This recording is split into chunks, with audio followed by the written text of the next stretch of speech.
All right, everyone. Good morning. All of our commissioners, and I mean all of our commissioners are here this morning.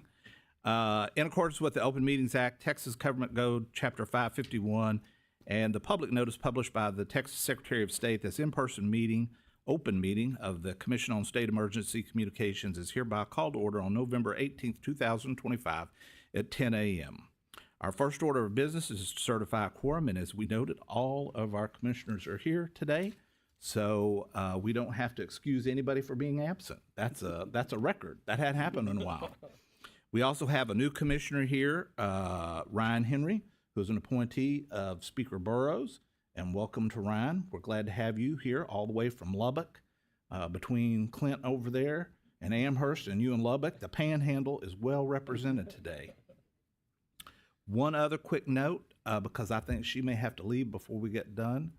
Grace is over there, our chief of IT, and a little bit later today, she is receiving the Texas IT Leadership Award for being a future IT leader. But unbeknownst to them, she's already been an IT leader here, and that's part of the reason that we're up and so popular on YouTube today. Like and subscribe. Yeah. That being said, we'll move on to our first order of business, which goes to Andrew with consideration of future meeting dates. Good morning, Andrew Friedrichs, Executive Director. So right now we have a quorum set for January 28th for our next meeting. Followed by that, we have a tentative date of March 25th. So if you could let Karen know if that date does not work for you, and we will get that scheduled. Thank you. January 28th, March 25th. Uh-oh, that may start impacting people's spring breaks. This group up here, we're spring breakers. All right, well then we will move on to our Executive Director's report. Andrew. Good morning again. So following our warm welcome for Commissioner Henry here on our right, that means that our Commissioner Lucille Mays' term has expired. So first up, we have a recognition for her. She unfortunately could not be here today, so she did give me a statement that I'll go ahead and read on her behalf. It has been an honor to serve the Commission. I've learned so much about the 911 system, but even more importantly, I've had the pleasure of working with an incredible group of people. Thank you for all your kindness, support, and dedication, and I wish everyone the very best moving forward. All right, well, we're sorry she couldn't be here today, but I know we've all enjoyed serving with Lucille. And it was kind of unique in that we had somebody who'd spent a lot of time in an EMS unit responding to calls, serving on this commission. So one little thing, because I don't want to cause problems for poor old Kenny over there,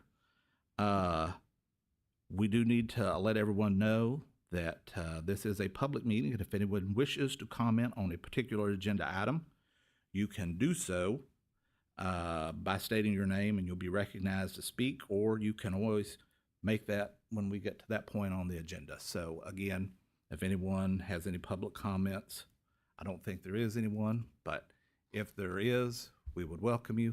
There not being, we'll get back to your Executive Director report. All right. Next up is FY 26-27 committee assignments update. Pursuant to the Commission's bylaws, the presiding officer may establish working groups to assist the agency in various policies, subjects, and other matters. We currently have 3 standing working groups, which is the Legislative Working Group, Internal Audit Working Group, and the Strategic Alignment Working Group. The FY 24-25 working group membership is listed on page 5 of your handouts. The presiding officer is seeking requests from commissioners for the addition, removal, or other change to the working group membership for the new biennium. If you want to just go ahead and let Karen know if you would like any changes along with your meeting dates, we'll go ahead and get that up to the presiding officer. All right. With that taken care of, we will move on to our next item, which is Lorraine.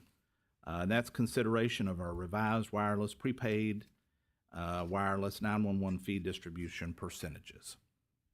Lorraine? Good morning, Commissioners. I feel like my hair is all over the place. Please join me on page 6 and continuing on to the next 3 to 4 pages.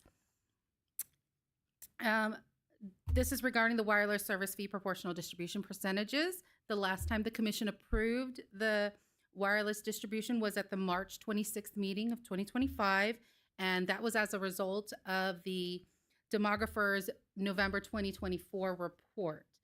This update is only affects Central Texas Council of Governments.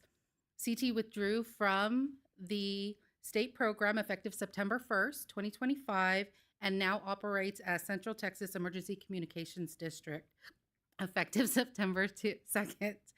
So, Commission staff recommends the approval of the accompanying proposed wireless distribution percentage for distributing wireless and prepaid wireless service fees. So the only difference is it moved from page 1 to page 2 and the naming.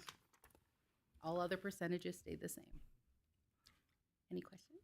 Any questions for Lorraine? If not, I would entertain a motion to approve. Sawyer moves approval. There you go. Clint Sawyer makes a motion. Is there a second?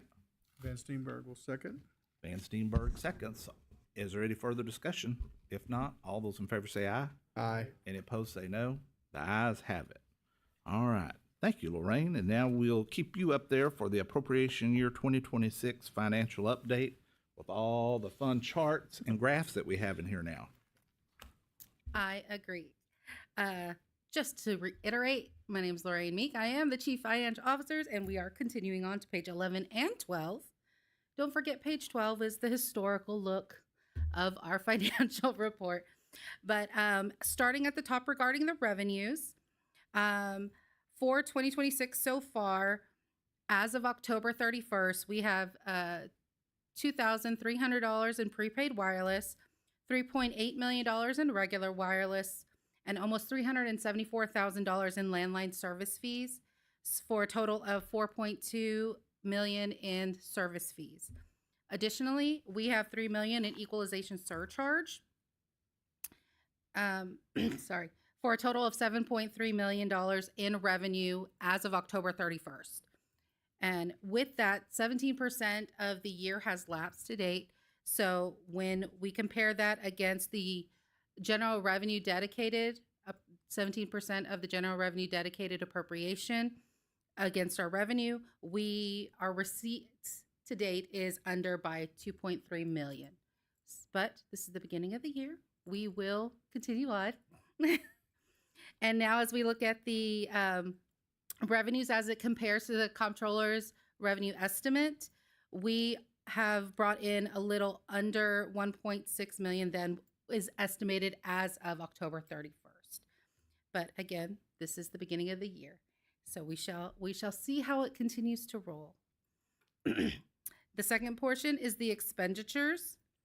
Per the General Appropriations Act, appropriations total $67 million for general revenue and general revenue dedicated. And the amounts expended, accrued, include the allocations from the strategic plans, poison center contracts, and administrative contracts and payables. Of the available balance, the available balance represents 7.2% of the appropriation, and of that, 77% of it is in the 911 statewide services section. And last is our fund balance. With this includes indication of the next generation 911 service fee that we're expected to move into the 50/50 fund, which will be in 2027, but we are including it and its related interest for clarity, for transparency as to truly what it looks like to be in the future as well. So with the current cash balances and the revenues that are expected to move in and the appropriations that we still have outstanding, our balances appear healthy to help us go into the next fiscal year. This is our estimate as of August 31st of 2026. So by the end of this fiscal year, we will still have sufficient balance to carry us forward into 2027. This is informational, but I'm happy to answer any questions. I have a question if I can, Lorraine. Yes, sir. On the revenues, Yes. let's see, that's at, looks like negative 1,685,000. Are we thinking that's kind of in line with where we should be now?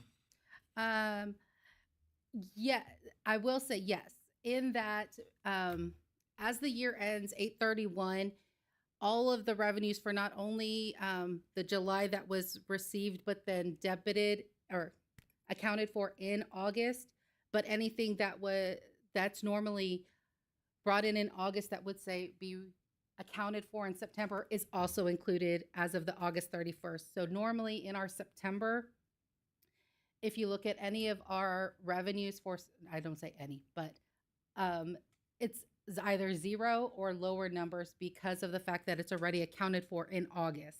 Okay, So that, the August 31st date has all the things that happened in that fiscal year. okay. So that's why, as y'all have heard me say in prior commission meetings, it evens out as the year goes on. Okay, thank you, Mayor. And I'm happy to provide any information regarding that as well, just so y'all could see the history if you want. Any other questions for Lorraine? It's all gonna be all right, Meeks. It is going to be all right, unless we'll know about it early enough to make sure we get there. Anything else?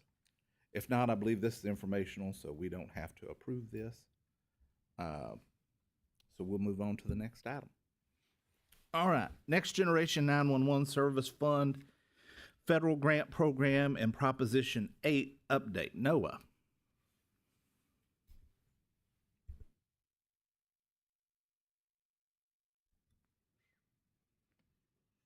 Good morning, Commissioners.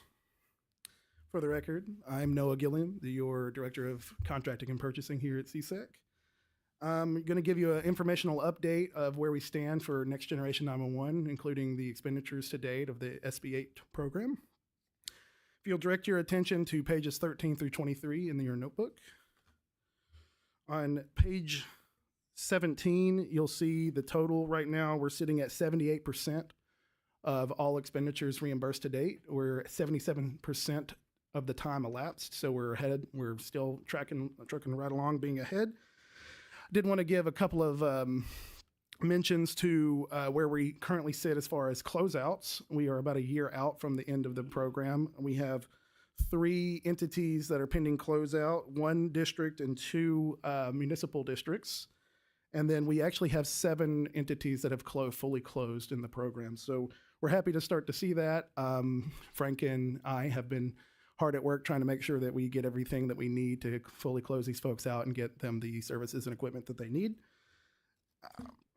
If you'll turn to page 18 in your notebook, you'll see where we currently sit with our Next Generation 911. What is the money doing for us? We are currently contracted with 67 out of the 76 entities with the state of Texas. Right now, we have 2 folks sitting at legacy maturity state, 16 at foundational, 2 at transitional, and 56 out of those 76 at intermediate. So what does that look like for us? Well, back in 2022, when we first started the program, we were only at 11%. And so now we sit at 74. So right now, due to the ongoing FCC stuff, we are unable to get to the end state of maturity, but our goal we have set for intermediate. So with that, we are right in line with where we need to be as far as getting those folks to that state. And then finally, I have an update for y'all regarding a entity that we are still trying to get moving. The city of Ennis. We had been in discussion and conversation with them back in October regarding a local contract that they need to have to sign. And currently, we received an update that they are trying to get that on the city council for approval. So we should be seeing an update there shortly. So we should, as of now, AT&T has provided us a tentative schedule that they should be able to complete all their activities by the end of the grant period. And with that, I will sit here for questions if you have any. Any questions for Noah?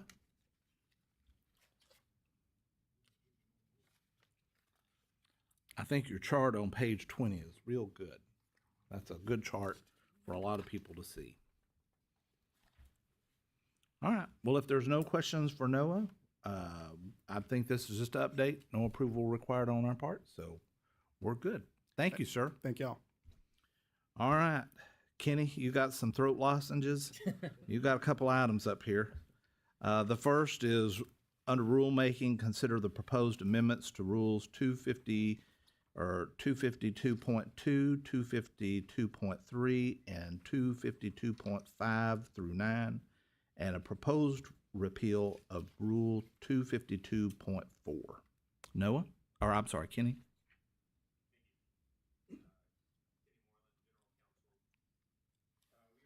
Kenny, you want to turn it on?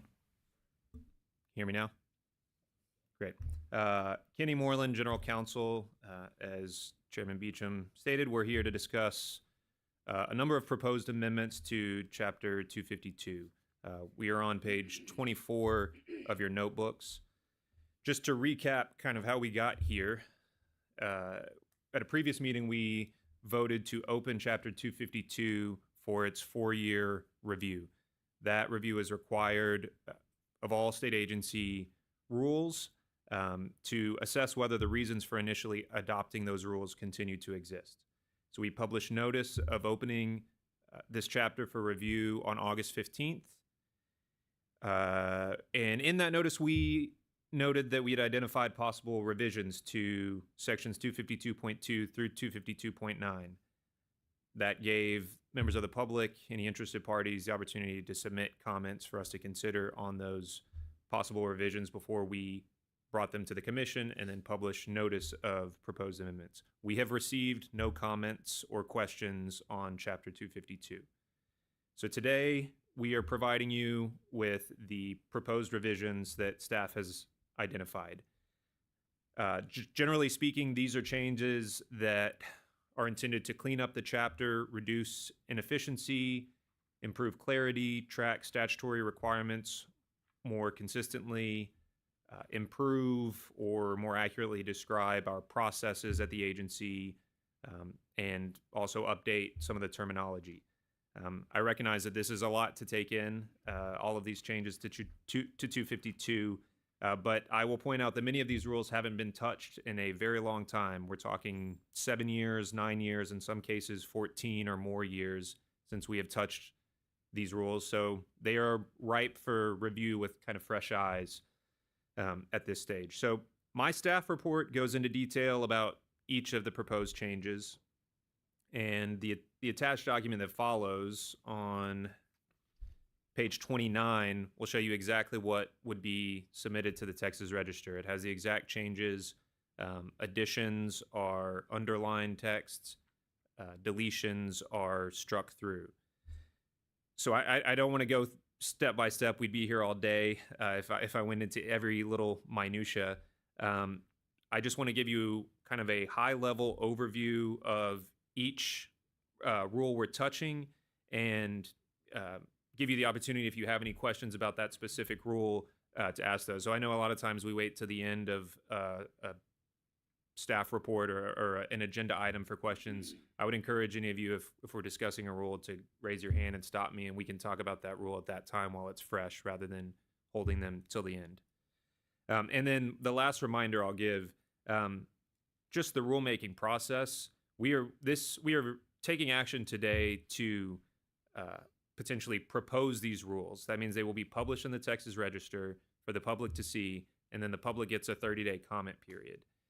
We are required to respond to any comments received. So at a future commission meeting, we would then provide you our proposed adoptions, which take into account any of those comments. So nothing today will be final. It would just be approving publication for the proposed amendments and the proposed repeal.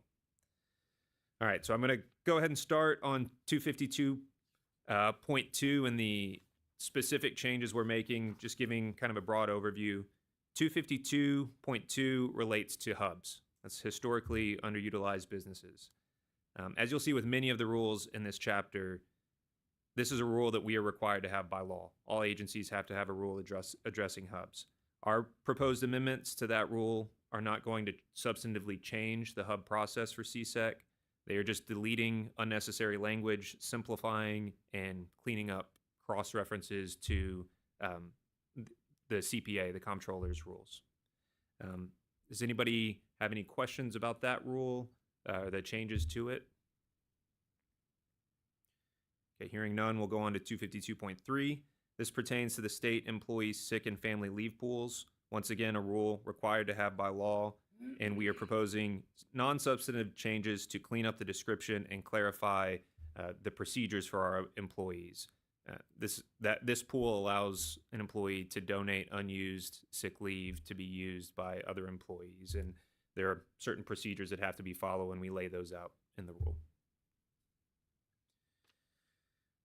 252.4, we are addressing charges. That's a rule that currently addresses charges for open records. The OAG has rules that say what we are allowed to charge for open records. That's part of the Public Information Act. It encourages transparency. If somebody wants information from us, they request it. If it takes a certain amount of labor or material costs, the Attorney General's office has laid out what we are allowed to charge the public for that. Once upon a time, we adopted rules saying we're going to do what the OAG tells us to do. The OAG's rules state agencies must follow this. They don't require us to adopt our own rules. We don't need to have a redundant rule saying we're going to do what the law tells us to do. So that rule has been proposed for repeal, 252.4. Again, that's one of those efficiency-minded rule changes that we're proposing. 252.5, that relates to employee training. We have another rule here that's required by law, and this one was due for some changes to update statutory references as legislation gets updated and new sections are added or taken away. Sometimes those cross-references to other statutes can get out of date. So we are updating those and removing a section that speaks to the process for reimbursing employee training. There's a statute that covers that reimbursement process. CSEC will follow that statute and will be, we're proposing to remove that conflicting language. Okay, we'll take a breath here. We're kind of halfway through 252, and the other chapters after this are shorter, so we're downhill after we get through 252. 252.6, this relates to wireless service fee proportional distribution. I'll talk about this one a little bit more just because I want to be extra clear what we're trying to do here. Statute requires us to distribute a proportionate amount of wireless fees. Lorraine talked about that. We had an agenda item to approve a new distribution percentage. When we looked at that rule, we realized that there was some, it could use some clarification. The process here would not change. Currently, what happens is we get data from the state demographer. We determine what we think is the appropriate percentage, and then we inform the districts and the RPCs what those percentages are, and we allow them to submit comment. The rule was missing some language to accurately reflect that process. So this is, in our view, a clarification of the process that is currently in place. It doesn't represent a substantive change for the RPCs, the ECDs. They are still given the opportunity to submit comments to us for us to consider. And then if those comments are received, then we present those to the commission for consideration and adoption. But ultimately, that decision lies with the commission as to whether or not we agree with the comments received or think differently. I know that one is kind of a little bit more involved, so I'll pause there to see if there are any questions. Looks like everybody's on board there. I did. Please. Yeah, one question on the change on D Sure. there. The word shall right now is modifying two verbs, review and modify. And I wouldn't imagine a scenario where the CSEC would not at least review a submission. Agreed. Ultimately, the modification is up to, does require, the word I'm looking for just escaped me, but review and judgment. Mm-hmm. But I'm wondering if we should leave the shall review and may modify. Yeah. Thank you, James. You knew where I was going. It's called You're a due. good It's leader. due process, Kenny. We got to give them their due process. Understood. Yes, I see the point you're making there, that we have a verb modifying two other words there, and so it sounds like what you're suggesting is that we keep the may or the shall for the review and clarify that may is just for the modify. I think that suggestion makes sense. I guess the process for making that change here, I would think we would need to take a vote on that. So instead of just voting to approve as written, you would make a motion to approve the proposed notice to the Texas Register with the change you described, which is no longer deleting the word shall before review, deleting the insertion of may, and now inserting may before modify. So keep that in your minds. I'll try to describe that again when we get to the end in case there are other changes that folks have made, but that we will take a vote on that at the end of this rule. Does that make sense to everyone? Yes. Okay, great. Any other questions on 252.6? So Kenny, I do have one here. Please. So there in A, the commission shall use the most recent annual population estimates from the Texas Demographic Center to determine the proportionate amount of wireless and prepaid wireless emergency service fees. As I understand it, this commission has the ability to choose. We're not relegated to the the demographic center. If we wanted to use census estimates. Now, we have used the state demographer's data, and I don't see that changing, but we're not actually, I don't believe anywhere in statute required to use the data from the state demographer. And I realize that's not one that we're making a change to, but I did kind of want to point that out. Because sometimes, I mean, for the ECDs, for the regional planning commissions, all of that, sometimes these boundaries get kind of crazy. You know, where I live, part of Midland is in Martin County. Part of the city of Odessa is in Midland County. You know, we're all over the place, and there may be some times I wanted to call that out as a point. So I would just add to that the way that the rule works is essentially the demographer's data is the starting point, and then that second part where it talks about RPCs, ECDs, municipals essentially able to agree upon adjustments to those estimates based off of their own local boundaries. I know this is a big issue up in the Dallas area as well. So essentially, we start with the demographer data, put it out to all the different 911 entities, whether it's a COG or an ECD, and they mutually agree to those population distributions, which eventually is what results in y'all voting on. So we kind of use that as a starting point, not necessarily the finishing line. Yeah, I'm not saying we need to change anything there. I just wanted to point that out because I'm one of the people who was here when the last time when this was done 17 years ago, and so that was a discussion then, and I think it's important for us to understand that we do have some flexibility in that data if we need it. So, And Kenny, Yes, one sir. question. The change that we're making from which says shall modify to may modify, could there be factual situations where even though it says may, for example, when Howard County dissolved and they joined the COG, even though it says may, it really is almost a shall because you've got to make that adjustment because the district dissolved and the population went into the COG. I can see your point. I think the intent of introducing the word may instead of shall there was to prevent any Yeah, the other extreme. any inference that the commission had to follow a change Yeah. suggested by a district. Yeah, but the may doesn't preclude. Absolutely. Okay. Yes. thank you. I think may empowers the commission to make that change at that time without requiring it to make a change simply because it received a comment from someone who disagreed with the proposed distribution Yeah. percentage. Okay, thank you. Great. Okay. We'll return to the overview there. We're on to 252.7. That is our definition section. It is lengthy. I will just give you the broad overview that we are updating terms, adding or removing a couple to track current terminology. We look to Nina's current glossary to the extent we can look to them for guidance.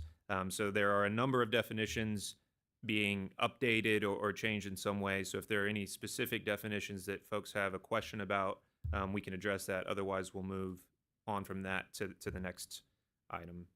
One item in the definition of 911 equipment, items and components whose cost is, briefly, it was originally 5,000, so we're changing that to 10,000. Yes, sir. So just as a practical standpoint, what are things that are falling under that definition today that we would be? So this is a change that we're not increasing thresholds to how much the commission may pay for items. This is just aligning items that essentially get capitalized as equipment in line with Texas grant management standards, the CPA's Texas grant management standards. So things that would be included here in 911 equipment is routers, firewalls, server racks, all those types of things. Essentially, if it's under that threshold, it's treated more as a supply versus an actual controlled equipment that has to be tracked separately. So we're essentially increasing the threshold for items as costs have gone up, but they're not having to track items under that amount as you would have to track items over that amount. Gotcha. Okay. Did I do that? Yeah, I think that's right. And the explanation that I was given was that nothing that was able to be reimbursed prior to this rule change will no longer it's be. The column it falls. Right. in. We're talking about accounting categories essentially. Okay. And in the explanation, it shows from 5,000 to $10. It should add that up to zero. No. It's on page 30. Third line sentence. Great. We will make that update. Thank you. I don't know how I missed that in all that text. Thank you, Commissioner Mitchell. They tried to slip one past us, didn't they? You got them. Excellent. I have a question just for housekeeping. Please. How often would a website change? I see that all the time. And so I don't know if it's appropriate to, when you reference the CPA FMX website, you could maybe say as amended or as, something, because that will likely change over the next, before we review these rules again, potentially. All right. I need to make a don't- list here of all of our changes that we're making to this so that you can. It was just a suggestion No, because we no. don't control that website. So Absolutely. Yeah. It's a good suggestion, and I completely hear where you're coming from in that. Give me one moment here to just write that down.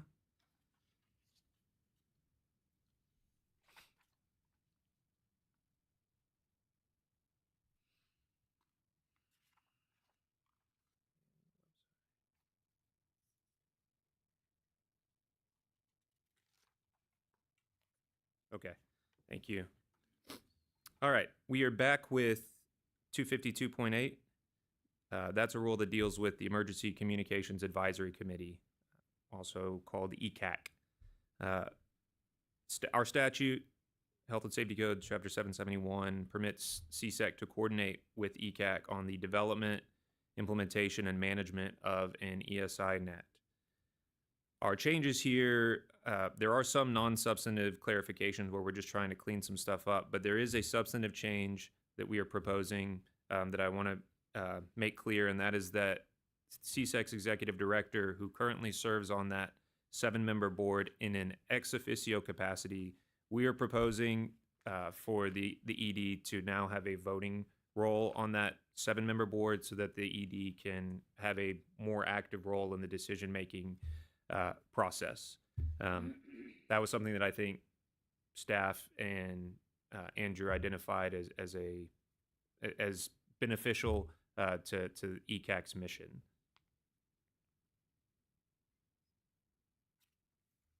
Alrighty, we'll move on there to the last change, and that is to section 252.9. That rule addresses liability protection for NG 911, Next Gen 911 service providers. The liability protection comes from statute, again, Health and Safety Code, Chapter 771. Our rule makes clear that the liability protection discussed in statute includes our modern technology service providers who are providing Next Gen 911 service. We currently list certain activities that a service provider could potentially be performing when they receive that liability protection. And so our proposed change here is just adding the word operating to some of the other words to just make sure that there is no no misinterpretation of that rule, that a service provider who only provide operating or the portion of their services that includes operating would not be covered under that liability protection. So again, not a substantive change, a clarification to make sure there's no perceived loophole there. That's all of them to 252. Having heard all of those, is there any other questions or discussion that I can assist with before we try to entertain a motion?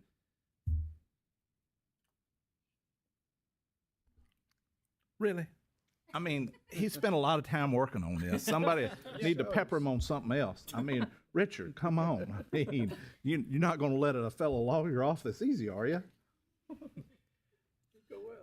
All right. So I think we've got this packet here, which is again for publication. Yes, sir. Of the rule for additional public comments after we already published it before and didn't get any. Well, we said we were going to look at Chapter 252 before, and now we're saying here's what we've identified as what staff believes are appropriate changes, and with the commissioner's input as well there with those three changes. So we would entertain a motion to approve for publication and comment in the Texas Register those proposed amendments in 252, and then the repeal to 252.2 through 3 and 252.5 through 9, and then the repeal of 252.4. And then I don't know how you want to reference the three identified changes from Commissioner Van Steenberg on changing the may to shall. I think we can do this as a single motion to make this easier. That I love it. Vote to do this with the changes identified. The first being 252.6 subsection D, and just a clarification of that. Kind of hooch back over here. Oh my God. Oh, yeah. Here we go. That it be amended to read, upon request by an RPC, ECD, or commission staff, the commission shall review and may modify the adopted distribution percentages to account for changes in 911 service boundaries not reflected in the state demographer's population estimates. That being the first revision here. The second is, I believe that's the website. Okay.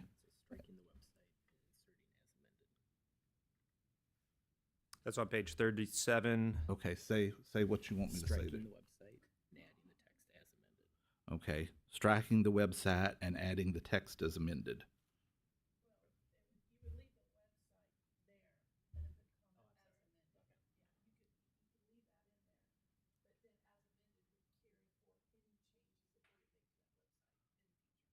I love it. Just what, see, we should have had her do this originally. So say this, so you would leave the website in there, but just put comma as amended. And that way, if they made any changes to that website location, then that would carry forth in our rules without us having to make that change in the future. Okay, that would be the second item. And the third. That would be in the preamble.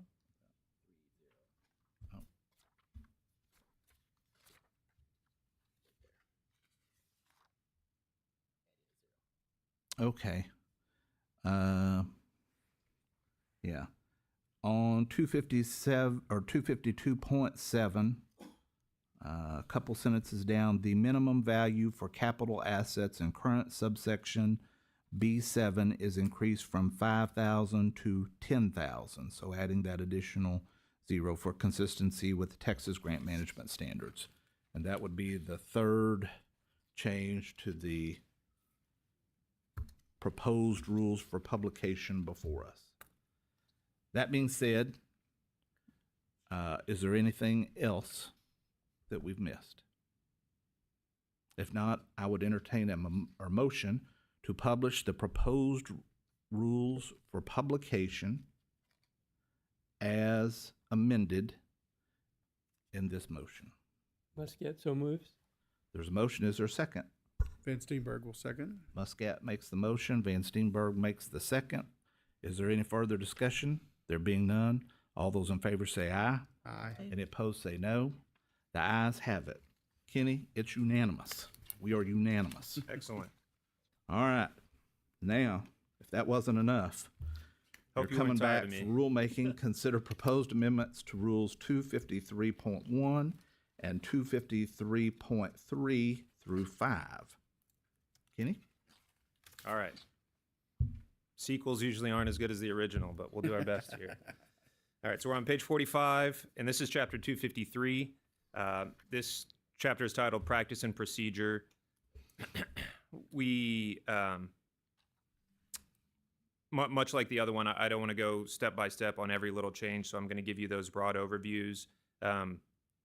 Just like chapter 252, we published notice of the review of this chapter in August of this year, August 15th, and made it available for questions and comments. We noted that Rule 253.1 and 253.3 through 5 had been identified as possible revisions. We did not receive any comments or questions on this during the comment period. These, again, are kind of cleanup. We're looking to update, simplify, clarify the agency's procedures on a few different items, one related to rulemaking, contract protest procedures, and enhanced contractor performance monitoring. Again, these are rules that have been in place for a long time and haven't been touched, so we're just trying to give them a refresh. You have the detailed information in your packet with my staff report that goes on page 45 to 47.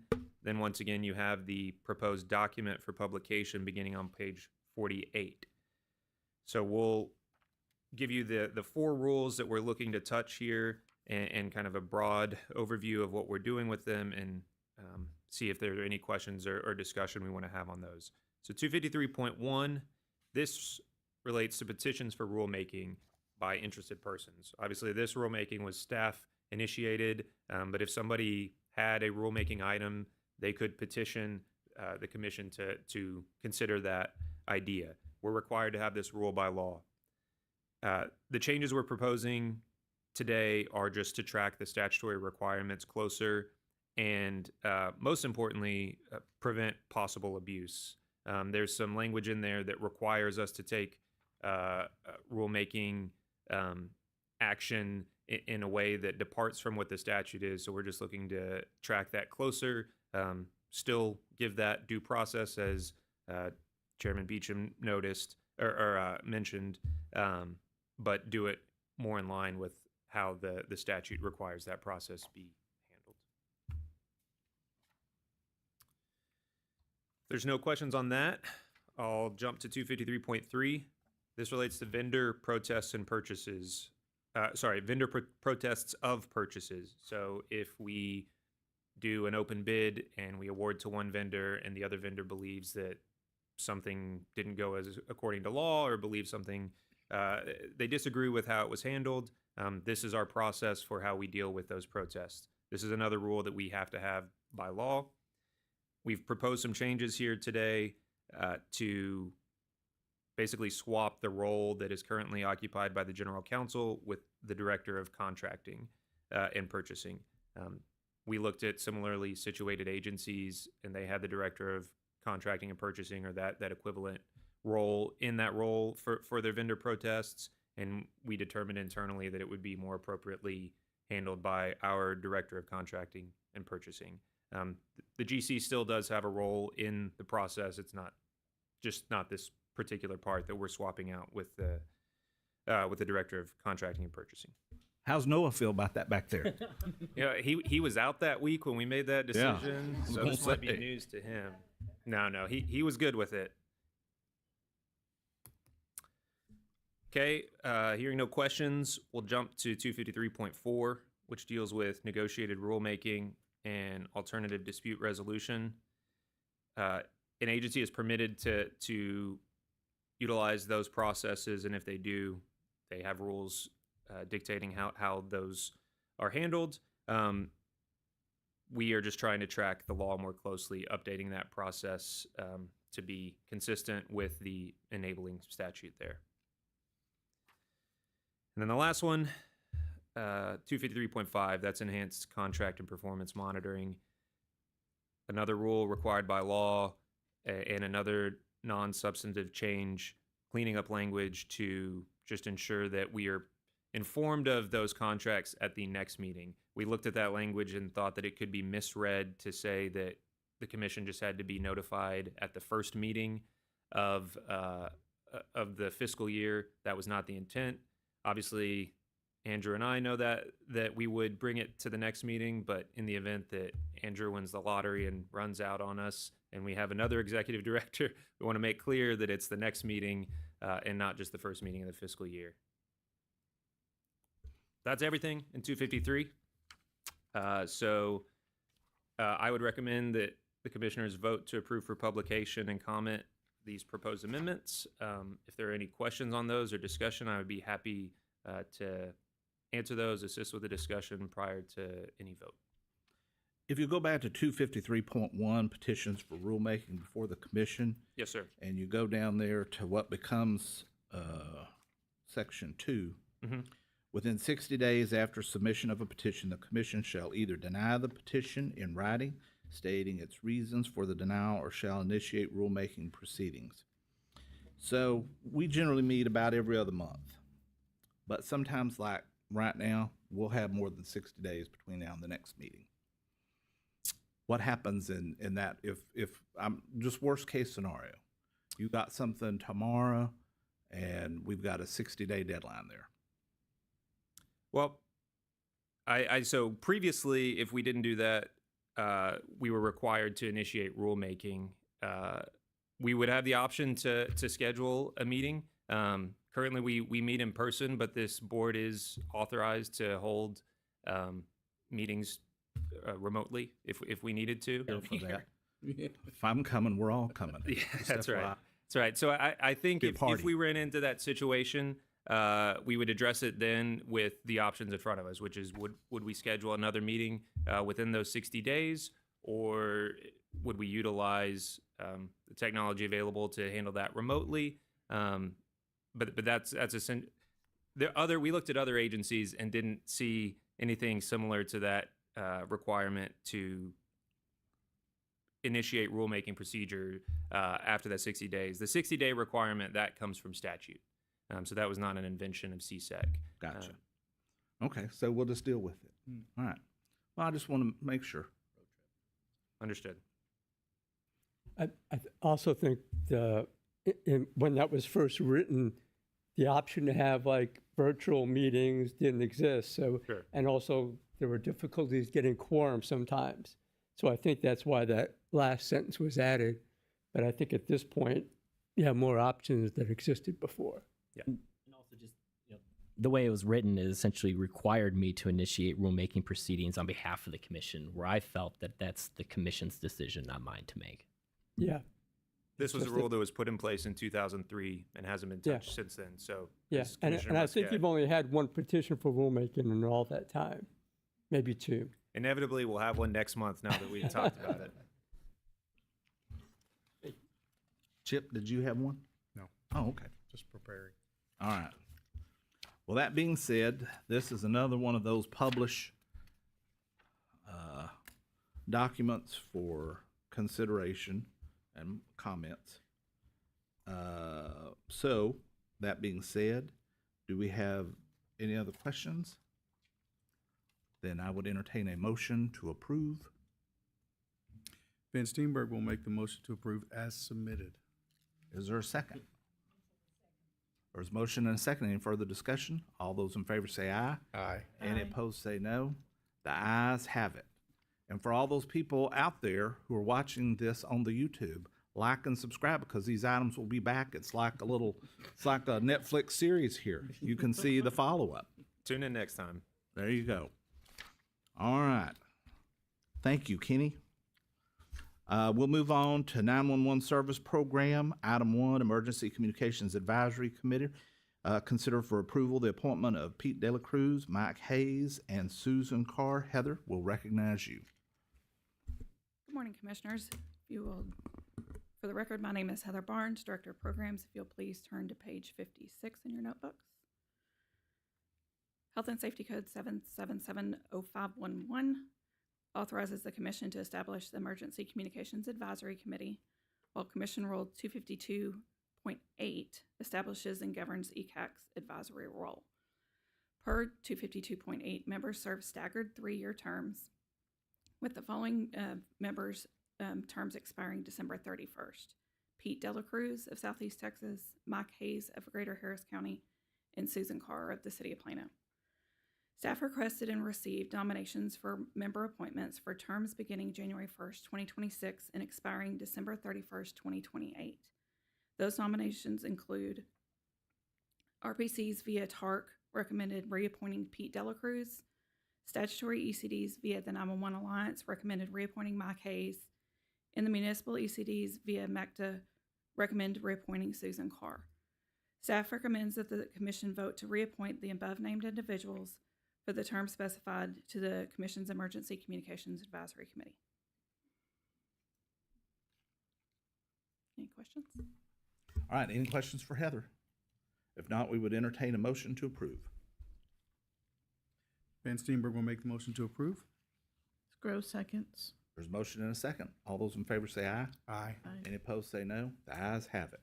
All right, Heather, you're up again. Commission Staff-Initiated Regional Plan Commission Strategic Plan Amendments, allocation of remaining federal funds. If you'll please turn to page 61 for this one. At the July 2022 open meeting, the Commission allocated $21,500,000 in Next Generation 911 core services and Next Generation 911 equipment to the RPCs. At the July 2023 open meeting, the Commission allocated an additional $4 million. In September 2023, the Commission replaced federal funding with general revenue for 3 RPCs due to procurement issues. An additional $3.3 million was allocated at the May 2024 meeting. Adjustments were made to RPC budgets, and an additional $500,000 was allocated at the March 2025 meeting, as well as $400,000 being allocated at the July 2025 meeting, which brings us to date. Staff continues to complete periodic reviews of the funding, and it has been noted that it is necessary to adjust the allocation amount for Permian Basin to allow for timely expenditures within the performance period. For those that were here, remember that when Howard County dissolved, their federal funding was moved over to Permian Basin, so we have kept an eye on that, and that's where we have come to this determination. Separately, funds are now available with the departure of Central Texas from the state program, along with modifications to grant administration costs. The accompanying chart, titled Next Generation Allocations, includes the total allocation amounts to date and the proposed adjustment amounts for this meeting. Staff recommends that the Commission approve the allocations from the Next Gen 911 Fund account 0195 to be used specifically for Next Generation core services as outlined in the accompanying chart to the staff report, and authorize its Executive Director to revise and execute with each of the affected RPCs the recipient 911 cost summary. I'm available for any questions. Any questions for Heather? How long will I still be able to call 911 after you take all this money away from the Permian Basin? Was it make it through Christmas? All right. I hope so. I'm just giving you a hard time. All right. If there's no questions, then we would entertain a motion to approve these adjustments. Vaughn makes a motion. Is there a second? Clint Sawyer seconds. All those in favor say aye. Aye. Any opposed say no. The ayes have it. All right. Thank you, Heather. Kenny, you're back. Back again. Next up, we have rulemaking. Consider the proposed amendment to Rule 251.2. All right, we're on page 64. This one is short and sweet. It's more like a post-credit scene than a third movie of the trilogy. Don't short it, Kenny. That's right. Like and Okay. subscribe. It's still important, still important. So our previous agenda items, those are part of our 4-year review of those chapters, 252 and 253. Now we are in chapter 251. This is just a discrete, singular change that we have identified as needed to respond to an emerging issue, essentially. With modern technologies that NextGen 911 include, they are able to do something that they refer to as temporary geospatial routing, essentially routing 911 calls to a different emergency service provider or PSAP based on the caller's location using geographic coordinates and GIS. This can be requested by a 911 administrative entity to plan for a known event or potentially for an emergency incident. And it can be a very beneficial thing for 911 call routing. But we have learned, however, that an emerging issue is that requests do not always come from the appropriate entity, or the request does come from the appropriate entity, but it doesn't revert back to that approved, the previously approved routing policy after the conclusion of the known event or emergency incident.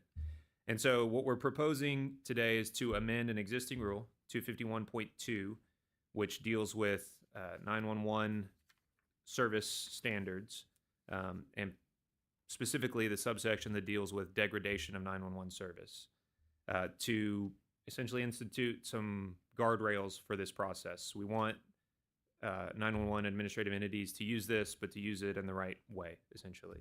And so we believe that these changes will avoid disruptions or degradations in 911 service from improper use, essentially, of temporary geospatial routing.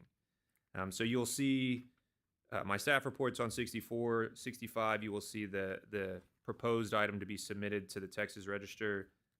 The actual change appears on the final page, 68, with the addition of subsection C. It's 2 sentences to just put in some very basic guardrails that still leave the 911 administrative entities with the authority to use this beneficial technology, but in a way that we believe will avoid degradation of 911 service. Are there any questions that I or staff can help answer on this issue? No, I think it's a great idea. I really like the way the rules laid out. Concur. Thank you. I'd just like to know more. So just walk us through the steps on how that would happen. It's a great idea. I'd love it, but how does it happen? So a 911 entity is having a planned event. Let's say planned event. Yeah, What's the think next of like steps? if you're having like a local county fair Yeah. and the sheriff wants to set up an incident command center at the county fair, and they want any and all calls from the geographic boundaries of that county fair to route to the command center versus where they would normally go to the PSAP. Right. So this rule ensures that the actual 911 entity, so in this case it would not be the sheriff, it would either be the COG or the true 911 entity that operates 911 services for the area, is notified and actually receives By the approval sheriff? to Okay. actually maintain and establish that temporary boundary, and then that once the festival is over, that it reverts back to the original call routing policy. And would the COG, or would they have the ability to write how that revert would come back to them, or a way of knowing that actually happened? I mean, Yeah, that- so it's all done within GIS mapping within the database itself. It's literally like drawing a geographic, So the event's over. How does it revert back? the actual like physical reversal. Mm-hmm. Heather, do you want to possibly talk about the specifics of that, how that works? But how would we know it got reverted back? I guess is the question, just to make sure that it goes back. Yeah.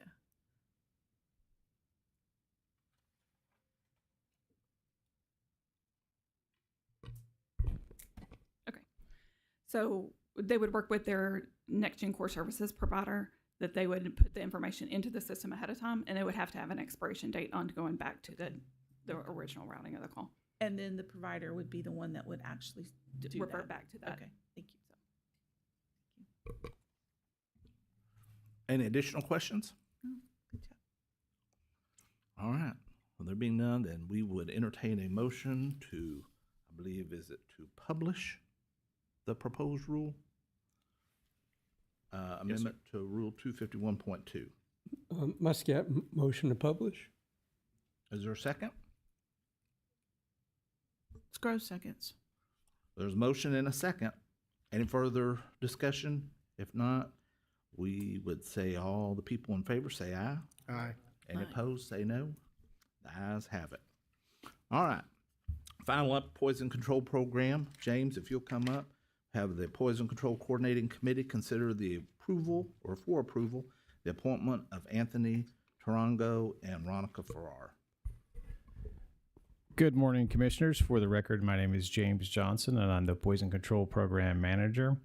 If you'll please turn to page 69 of your notebook. Before I continue, there's a couple errors there on the bottom of that page. They read December 31, 2028, and they need to read 31 August 2031. So this morning, I'll be presenting the staff report to recognize the reappointment of Miss Ronica Farrar of the Texas Panhandle Poison Center in Amarillo, Texas, and the new appointment of Mr. Anthony Tarango as a representative of the North Texas Poison Center, both to the Poison Control Coordinating Committee, or PC Cubed as we call it. Health and Safety Code 777.008 established the PC Cube and provides for its membership composition. The PC Cube bylaws established that the members will serve 6-year staggered terms. The North Texas Poison Center is currently filled by Miss Melody Gardner, and the Panhandle Poison Center is currently filled by Miss Ronica Farrar. Both terms expired on 31 August of 2025. The new terms will expire 31 August 2031. Accompanying this staff report are the recommendations for the reappointment of Miss Farrar by Texas Tech University and Mr. Tarango of the Parkland Healthcare Systems.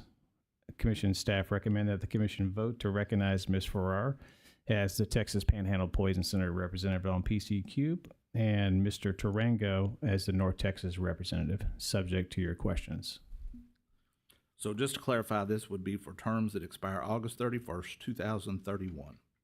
Correct. Okay. Any questions? Then we would entertain a motion to approve the two appointments for terms that would serve through August 31st, 2031. Mitchell move approval. There's a motion. Is there a second? I will second. Van Steenberg second. All right, there's a motion and a second. All those in favor say aye. Aye. Any opposed say no. The ayes have it. All right. With that, we do not have any further business today. Since our new commissioner hasn't made any motion, kind of sad, I would entertain a motion to adjourn. Ryan Henry makes a motion to adjourn. I bet Chip will second I will. that. Van Steenberg All will right. second. Yes. All those in favor say aye. Aye. Any opposed say no. The ayes have it. Thank you. Have a happy Thanksgiving and a Merry Christmas. And again, Grace, congratulations. Good job. Unless we got to come back for rulemaking. There you go.